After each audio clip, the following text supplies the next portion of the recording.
আসসালামু আলাইকুম, সবাই কেমন আছেন? আশা করি ভালো আছেন।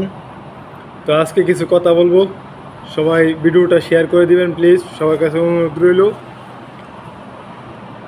তো ইমরানকে নিয়ে যারা ভিডিও বানাইছেন লাইক ভিউর জন্য, গুজব ছড়াইছেন, আপনাদেরকে আমি বারবার সতর্ক করে বলতেছি, কেউ সঠিক খবর, সঠিক বিষয়টা না জেনে একজনের বিরুদ্ধে ফেসবুকে রেখে ভিডিও বানাইয়া ছাইরা দিবেন না।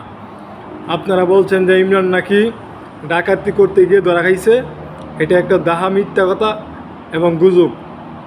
লাইক ভিউ কমেন্টের জন্য আপনারা এই কাজটা করছেন।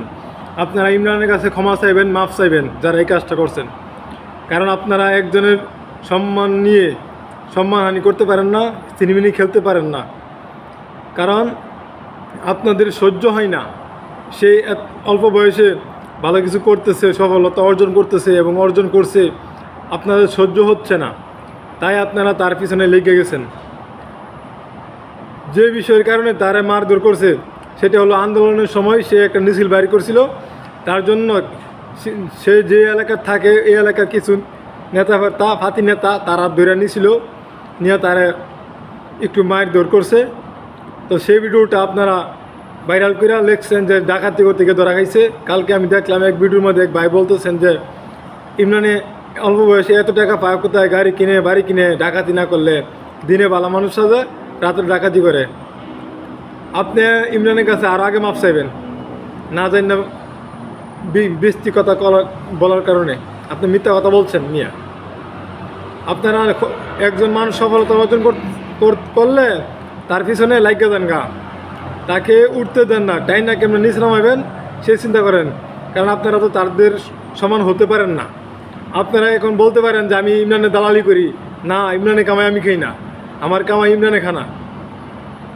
যেটা ন্যায্য সঠিক সেটা বলতেই হবে, আপনি যে হন না কেন, আমার বাপ হইলেও কিন্তু আমি ছাড় দিব না। যেটা সঠিক এটা বলতেই হইব। আপনারা না জানি না বুঝা একটা মানুষের বিরুদ্ধে কথা বলবেন, একটা মানুষেরকে নিয়ে তার মান সম্মান নিয়ে টানাটানি করবেন, সেটা তো মেনে নিতে পারবো না। এই একজন আরেকজনের পিছনে লাইগা থাকার কারণে বাংলাদেশে এই অধোগতি। আপনারা নিজের যোগ্যতা দিয়ে সফলতা অর্জন করেন।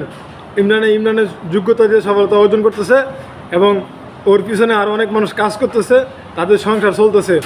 বুকা জুনাইদ দিদি এত বছর গরিব আসলো, কেউ যদি জুনাইদের পিছনে দাঁড়াইছেন না। এই ইমরানে জুনাইদকে এখন ভালো একটা পজিশনে নিয়ে দিছে, ওর সাথে রাইখা কাজ করাইয়া। এখন আপনারা বলতেছেন যে ইমরান ডাকাতি করে, এই করে সেই করে। মানুষের সম্বন্ধে মূল খবর না জানি না কেউ কথা বলবেন না, সাবধান।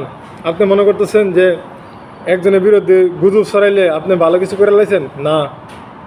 আপনি একজনের মান সম্মান নিয়ে টানাটানি করলে আল্লাহ পাক পুরো পৃথিবীর সামনে আপনাকে বেইজ্জতি করবে, সেটা মাথায় রাখেন। সামনে রমজান মাস চলতেছে, আইসা পড়ছে রমজান মাস, ভেবে শুনে বুঝে শুনে মানুষের বিরুদ্ধে কথা বলবেন।